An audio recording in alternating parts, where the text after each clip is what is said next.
Happy Tuesday morning, everyone. We are so excited. We have Travis Thompson with us this morning. He's coming to us from Murfreesboro outside of Nashville, Tennessee. And Travis, welcome. We're so excited to have you. Thank you for having me. I appreciate it. And Travis has a new book out, which we're going to talk about. He is a licensed therapist with marriages, with families, with a really emphasis on addiction, and not only addiction, but perhaps severe addictions and mental issues. So we're going to talk about that today, certainly in the span of what's happening in our world, because we know loneliness, depression, addiction. I mean, it's so easy to get any kind of drug that you want, and it's so easy to numb whatever life pain you're feeling. So we're going to talk about that with Travis this morning. So Travis, I'm so excited. Well, thank you. I'm excited as well. So you're with the pulse of what's happening in the world, because you have clients, you have patients, you have people coming in with a need to be understood, heard, helped. So what are you seeing mostly today that is what is happening just kind of in the world? So I think it depends on exactly where it is, but especially in the US, a lot of what we're seeing is people starting to stratify in their addiction. You see a lot of young people, particularly vaping, has become a big issue. Yes, it has. As well as marijuana issues have happened younger. We're also seeing a ton of opiate usage or opioid usage. And that's been across the world, especially through Europe. We're starting to see a lot of that as well. We're seeing increases to some degree in alcohol in some populations more than others. We actually saw through COVID, there's been a spike in women with alcohol issues that has come out. So the landscape is sort of changing as well. Like you actually mentioned, it's become easier to access everything. Interestingly enough, I've actually changed the way that I talk to people about handling specifically alcoholism, because you can just order it. If you take somebody's license and keys away, you can just have it delivered to your house. And so the landscape has shifted from this old model of, well, you take them to treatment, you keep them home, you get them sober. It just isn't the case anymore. Well, and I think every family has someone maybe under the same roof with them, certainly in their history, that is an addict. So I told you we could use my family as a real life example. My dad was an alcoholic. He also took many prescription meds for mental issues, health issues. He was hospitalized twice for mental breakdowns. My brother died in his 50s of a heroin overdose. So we have, and my dad's dad died when he was a baby, and then he made just bad choices. I mean, some of the problems that he had were just of his own choices. So take us, there's 5 kids in our family. Sure. How do we pay attention to and be aware of how that could be affecting us in ways we might not be able to see or feel on a day-to-day basis? Sure. One of the things that we see a lot in family systems work is this idea of triangles, where 2 people, particularly the parents, when they can't resolve their stuff, they use something else to balance it out. My 2 favorite examples of this are travel baseball and travel baseball. Yeah. So here's why. Not everybody who's in travel baseball is bad, but we all know, if you've ever been to one of those games, there are the parents who lose their religion. Yeah, I've never been that parent.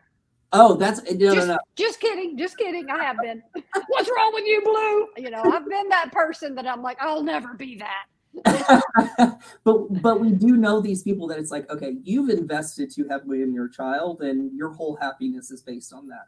That's an example of this triangulation, where we use things to balance out our relationship to help make sense of things. When we see family dynamics such as what you've described, first off, it's a miracle that you've made it out of that alive. It is a miracle. It's a bona fide miracle. It is. I would say so, especially working through the type of clients and stuff that I've been through, it is a miracle. One of the things that we've seen is that those triangles are incredibly intense in terms of addiction. Mm-hmm. My goodness, in that triangle is children, but it's also the substance, right? Like mom and dad have issues, and let's say for this instance, dad goes and drinks about it, right? But for some reason they stay together. It's that triangulation, it's that thing that keeps the relationship stable. And it gets passed down through families, through like your brother, even on the way up. It's not just, I saw my dad drink. It is, this is how I make sense of the world. This is what balances my interactions with my loved ones. Mm-hmm. And also there at the house. So that makes it a little easier too. But that's how we, a very 30,000 foot view, see how that runs. And it's so true. And it's so prevalent in today's world, because there's no family that doesn't have this reeking through it. So, sure. So I chose to get counseling when I got married and had kids. My dad was married 9 times. So, it was just a big old mess. So I thought, oh my gosh, I know I need counseling. I don't even know. I'm just going to go in and tell them, some stuff. And, I think people don't understand how to cope with things because people don't know the way to cope with things. We just pretend they don't exist and we sweep them under the rug. But what's wrong with that? Because it always comes back around to having to acknowledge what you've walked through, right? Sure. We see issues with intimacy and mm-hmm. what we call in the psychology realm dyadic relationships, where it's just the two of you. You're not using someone or something else to help mitigate the relationship. So when you go to counseling, part of the thing that is super common is people talk about boundaries and what those mean. And in reality, it is protecting intimate and vulnerable relationships with people who can give back to you and care, right? This isn't just, how do I lower my anxiety? Maybe anxiety is a good thing. Maybe that's telling you that that's something wrong. And for your case, I mean, your dad loved getting married so much, he did it 9 times. Like, that's going to bring a lot of stress. That's going to bring these things for you that, you have to sort out. And for therapy, it can be a wonderful tool to help you understand how you've interacted with relationships and what's been taught to you as well. So with the elevated depression, anxiety, we see it on the news all the time that, oh my gosh, the world is, facing a crisis. I believe that goes back to a crisis of identity. Sure. Like, who am I? Like, I'm married. I've been married 30 years. I have 2 kids. I have 2 grandkids. I'm all those people, but I'm still Beth. And sure. I think people lose sense of who they are. So how is it that we get people back to a sense of identity so that God created you and he gave you everything you need to live the life he assigned for us? How do we get back to not being all the roles and doing all the things and really loving and investing in who we are wholly before God? Sure. One thing, if anybody talks with me at length about anything, I love to qualify what we're talking about. One of the expansions that we've seen in anxiety and depression is because we've expanded the definition. Okay.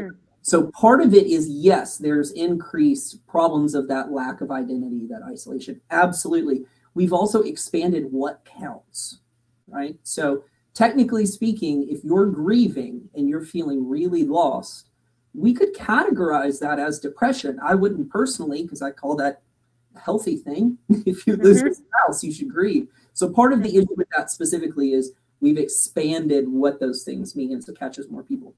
To the identity part of it, it would be very easy to say, well, go pray about it. Okay, but we're healed through relationship, right?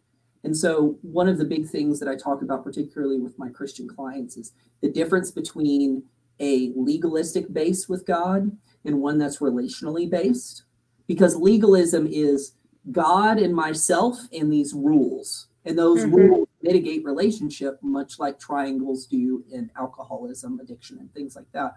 When we talk about having that identity, it's that dyadic interaction, that vulnerable and intimate connection with God where he speaks to us, not necessarily audibly, but it's that interaction where we find our identity in that continual connection. It's not just I sit down in a pew and then I say, my prayers, I move on, and I wonder why I don't have $20,000 in my bank account and I don't feel happy all the time. It's that continual relationship, much like we see in earthly relationships with a spouse, right? We get healing from that. So when you talk about identity, people are looking for a checkbox, and that's simply not biblical, and we don't see it happen in research either. That's very well. I mean, I understand that, and especially the part where we've expanded what the definition is, because we have other emotions other than happiness. And I think that's where we trip up ourselves. And I still remember a counselor, when I went in and I was crying and I couldn't stop crying, I said, I've lost all control of my emotions. And her response was, good. I'm like, what do you mean good? That's terrible. But yeah. I had to learn how to be sad. Sure. I had to learn how to be mad. I had to learn what to do with anxiety and things like that. So some of that is just normal, right? Don't we have to learn how to deal with our emotions from a healthy perspective and know they're going to happen? Absolutely. And that's one of the things that I talk about in the book is sorting out what makes sense. I call it boxing our mental health issues, where there are some things that we feel that would make sense to anyone, right? That if you get in a car accident, it's going to stress anybody out. Right? That's not unique. That's life, right? Mm-hmm. Then there are the things that happen to us because life has happened, right? Mm-hmm. For me, if I've experienced, parental absence when my partner takes off, right? And they don't answer their phone for a while, that's going to affect me, but it's not going to affect everybody, right? Mm-hmm. But then there's also the things that are specifically mental health issues, right? If you have something like, let's say, schizophrenia, that doesn't affect everybody, and it's not because of a personal issue, it's a brain issue, right? And so when we talk about, I just have anxiety, what does that mean? Is that a normal thing? Then good, you should feel it. Is it because of something that's happened to you? Let's process through it, right? If it's individual, that's where the work is in therapy, right? All of that other stuff we recognize, mitigate, and honor, that stuff where it's individual to you, that's where the goal is in therapy. So let's take that into a situation where you've got a family and there's an elephant in the room. It's someone who's got an addiction. It hasn't been named or admitted or anything like that, but someone has a problem and no one knows what to do about it. What's the next best step? So typically in family systems, there's someone who tends to be the truth teller. And if you wait around long enough, that truth teller will come out. And a lot of times it could be kids, because kids love to tell all the secrets. Yeah. But if in a family therapy session, you're there for a reason, right? We're not there because everything's fantastic. But if everybody knows there's an issue and nobody's saying anything, we're protecting either someone or ourselves or whatever it is. You have to provide the hope for the future that these people really need, right?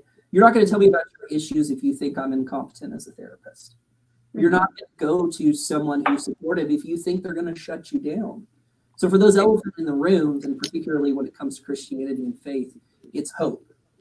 It's maybe you can do something because I feel lost. So that's always what I start with client situation is, you feel lost, there is hope. Yeah. So that leads me to a question of, you're a therapist, you're very qualified to help with someone. How important is it when you're facing a problem to talk to a right person? Because some people can give really bad advice and they're not in a circle of wisdom. And I think this is a critical point, because we can get led in the right direction and the wrong direction in a very quick minute. So what's your thought on that? So there are a ton of people who have wonderful intentions. And there are a ton of people who have personal experience in dealing with some of this. Neither of those people is good for everyone.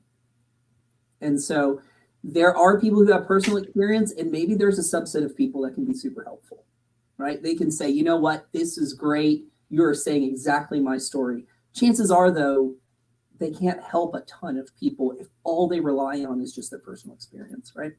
It is so important, and I think particularly in terms of faith, to have somebody who walks both worlds, who knows the psychological aspects and how to process and work through coping skills and find resources, but also get to a point where you realize that you have what we call that God-shaped hole in your heart, right? Mm-hmm. That has somewhere to put that faith, because an addict needs hope. And if you simply tell them that their hope is, well, you could get better, for what? Why would I get better? My family hates me. Why would I do it? Right? And so you need someone who can do all those practical things, that can sit with the family and say, hey, this is the cycle you're experiencing. Because I talk about that, like, hey, there's a cycle of addiction. There's a cycle of stuff with family too, right? Mm-hmm. So somebody who can explain it all, but can also sit there at the end of the day, go through all of the weeds, break down all that psychological stuff, and then meet with Jesus, right? Yeah. To break all of that down. And that's where I think that you find the good ones that walk both of those. And coming out, you know, they say you're only as sick as your secrets. Those things that you hold in, and those things, that's typically what people do. That's why addiction, I believe, is so high, is because people are hiding.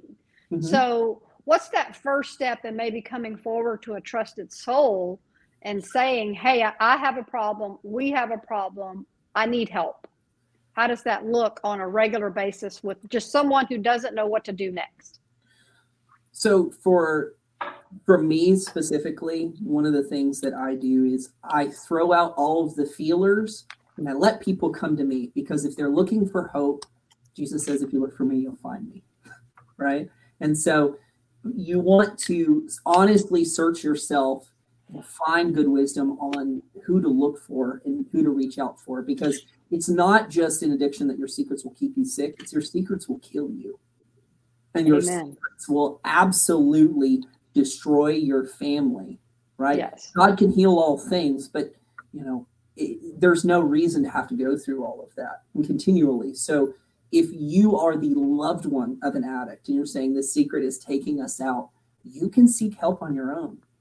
I have plenty of clients where the spouse has reached out and said, hey, we need help. And I've met with them for a couple sessions, and then the other person has joined. You can seek help on your own. And chances are that's like one of the best things you can do is seeking for yourself. So just because someone else is keeping a secret doesn't mean you have to. And it doesn't mean they have to go to therapy ever. It means even if they don't, you still, I like to say, better me, better we. The better I am, the better my marriage is. Mm-hmm. And so I think that's very important. Well, so you have created content as someone with experience in the addiction, therapy, families, crisis, all the things. You've developed content that is outside of what most people know. And we talked a little bit about this before we went on air. And one of the things that you changed that you think has been more productive is your perception to the word disease. Can you explain that? Sure. When we think of disease, we talk about predictability and understanding diagnosis and, you know, how we treat it. We see disease in mental health. My favorite example of this is schizophrenia. Schizophrenia is around 1% of the population, no matter where you go in the world. Now, it manifests a little bit differently. Sometimes the voices are a little more positive, depending on what country you're in. But it's a disease we see consistently, right? That you can't talk your way out of schizophrenia. It just doesn't happen. For me, that's a brain disease. I have no question about that, right? I haven't heard of any disease that you can talk and emotionally work your way out of. That just doesn't fit for me, right? We talk about relational hurts. We don't talk about those as diseases. I think one of the reasons that we've called it a disease for so long is because we don't know what to do with it. And it's so severe that that's the best way we can describe it. As well as, quite frankly, there's a ton of money to be made in calling it a disease, which is just infinite medication and care for the rest of your life. And so we get locked in this cycle of this is scary, so it must be a disease. And also all of these people are telling us that we have to do this thing for the rest of our lives instead of finding alternate healing. And that's what it is for me. This isn't a you know, I've pulled something out of left field. This is a lot of stuff we've already known, we just don't apply. And we haven't really called out the problems before. And so I tell people all the time, and I told you this earlier, I'm so sick and tired of calling it a disease. I just don't do it anymore, and I don't entertain it anymore. I'll fight back tooth and nail. It just doesn't fit as a disease. So if it's not a disease, it is a what? So I consider it a systemic problem in a lack of silence. So we see how family systems develop addiction. And it doesn't wait. Lack of silence. I'm not processing that. Okay, keep going. Sorry. You're good. So for the systems part, we see that family systems will inhabit these issues. We don't always create them on purpose, but every single time I've had an addict come in, you see how the family has developed this, whether intentionally or unintentionally, whether it's avoiding our own issues or pushing things down.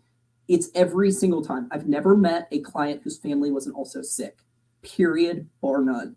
Okay. So we see that. For the lack of silence part, the thing that I see in every single person with addiction is they struggle with, you take away distraction, you take away family, and especially you take away that drug of choice, and they panic. Because that silence for them is absolutely deafening, because it brings all of the shame, it brings all of the memories, whether that's just trauma or the things that we've done or the things that we've sold or the things that we've lost. So it is that systemic part. It is how all of this has manifested and kept up over time. But it's also this deep pit of despair that we have to avoid in addiction, because if we were to sit in silence, all of that would be completely overwhelming. So basically, if you keep the noise loud enough, you don't have to deal with yourself. Absolutely. 100%. I mean, it's pretty time consuming to go find drugs and find the money to do so. You don't ever have to sit still because you're either panicking looking for a drug or feeling intoxicated and not really thinking about much of anything anyway. Well, so your book is called To Those Left Behind, and that just came out, and I know you have a copy of it with you. We'll also put it in the links. But so To Those Left Behind, let's talk about what are the encouraging things that people need to hang on to that are caught up in the news cycle, the bad news all the time, and things like that. I mean, we are Christians, we're believers, we believe God heals, he restores, he reconciles. So what are the things people can hang on to that's worth going through the work of recovery and digging deep to getting to know who you really, really are, and that you're happy with who you really, really are? First thing, get off the news. Yes, amen. It is bad. It is monetized fear. So yeah, monetized fear. That is so well said. It is so true. So the first thing is get off the news. The second thing, one of the biggest reasons I wrote this book is I wanted to give somebody a practical object that if they sit through, they can talk any psychologist under the table about addiction. Wow. Works. Okay. I truly believe this, that if you were to sit and read and look through it, when you get presented all of these, well, it's a disease, and no, because of this, and this, right? You'll be able to out-talk, out-maneuver all of these people. Practically speaking, there are ways that build boundaries in here, ways that you can make sense of yourself and in the world. This book specifically has no mention of the Bible or faith. If you pay attention, it's in there. I have an object lesson about a mustard seed. It's not that far of a stretch, right? And so there are these practical things like understanding our roles in codependency and unhealthy relationships. What we're looking for, what we're avoiding is in there, right? The biggest thing, so people will ask, so how do I find hope?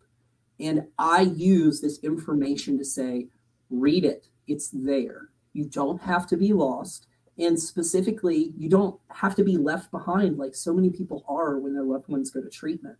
You send them off somewhere and they tell you to, well, go figure it out for yourself. No, you need help too. You need love and support just as much as they do. And so finding practical resources like this that get into the philosophical, but also what you can do can make all the difference for you. And is probably, or not probably, aside from what the addict wants to do, that is the most effective thing for their recovery, is you getting healthy. So well said. So I think it's worth saying that, people that have been in cycles of addiction, they've read a lot of books, they've heard a lot of tapes, they've been to a lot of meetings, they've been, in the circles that are so different. But what you're offering is different, right? Sure. It's different. And I think that's to be said, because a different approach sometimes can be the one that works for someone who hasn't found something that worked for them yet, right?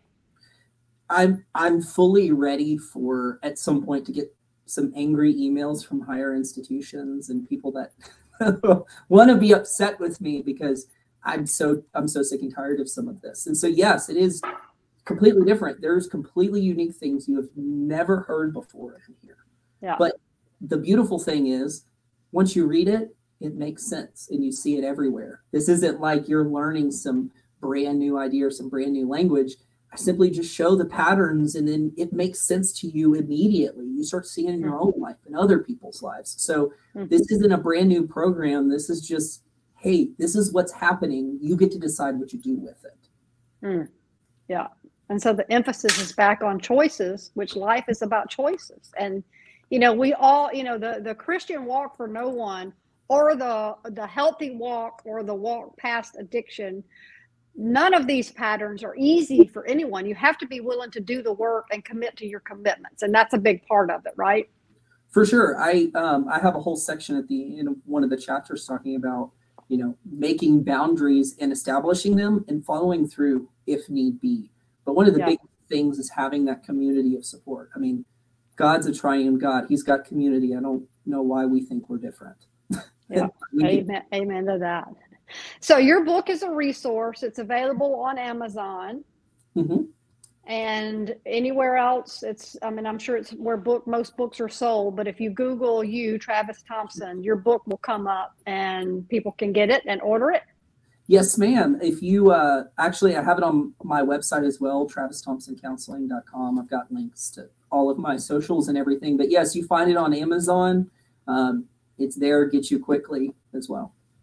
Well, I am so thankful to get to talk to you today. I'm always, I love counseling and listening to counselors because I'm just always looking for something that helps not only me, but other people. And this is a big, big topic. And I'm thankful that you're not only out there for people, you're providing resources that people can tap into fairly easily.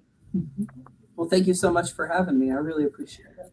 Well, good luck with the book. I'm sure it's going to do really, really well. And we'll come back and talk to you again one day. And we're so glad that you've been with us. And thank you for all the work you've done and for sharing your story today. Thank you so much for having me. You have a good day. Okay, you too.